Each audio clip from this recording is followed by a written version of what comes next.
যেমন তাকে দেখি পর্ব 5। এই হিমায়তপুরের একঘর ব্রাহ্মণ গেরস্থ হল কমলাকান্ত বাগচি। কমলাকান্ত স্ত্রীর নাম কৃপাময়ী দেবী। কমলাকান্ত আর কৃপাময়ী গোময় যেন পদ্মফুল, মরুভূমির বুকে যেন স্বচ্ছতোয়া নদীর ধার। কমলাকান্তে নিষ্ঠা আর কৃপাময়ীতে ভক্তি। কমলাকান্ত ধীমন্ত শুদ্ধ সাত্ত্বিক, কৃপাময়ী তদগতা সেবাপরায়ণা। গৃহবিগ্রহ রাধানাথের চরণে নিঃশেষে আত্মনিবেদন করেছেন কৃপাময়ী। প্রভু প্রভু করতে করতে কী যেন হয়ে গিয়েছেন কৃপাময়ী। প্রভুর চরণ মানে হওয়ার চলন। হয়েছেনই তো কিছু একটা কৃপাময়ী। যেমন হলে ঠিক তেমনটি পাওয়া যায়, তেমনটি হয়েছেন। প্রভুর ভাবে ভাবময়ী হয়েছেন কৃপাময়ী। যে তদগত তাকে দেখলেই ভক্তির উদয়। ভক্তই হলো ভক্তির ধারক, ভগবানের স্মারক।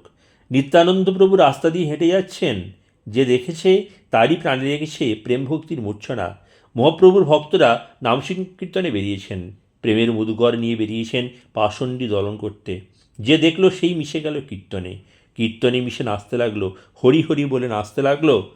যে খোদা খোদা করে সেও হরি হরি করলে, যে কিছুই বলে না সেও হরি হরি বললে। তন্ময়তার এই সম্মোহন জাদু। কৃপাময়ীকে দেখলেই ভক্তি পরিপ্লুত হয় মন, শ্রদ্ধান্বিত হয় হৃদয়। এ হেন হিমায়তপুরেও কৃপাময়ীকে ভক্তি সম্মান করতো না এমন মানুষ বুঝি ছিল না একটিও।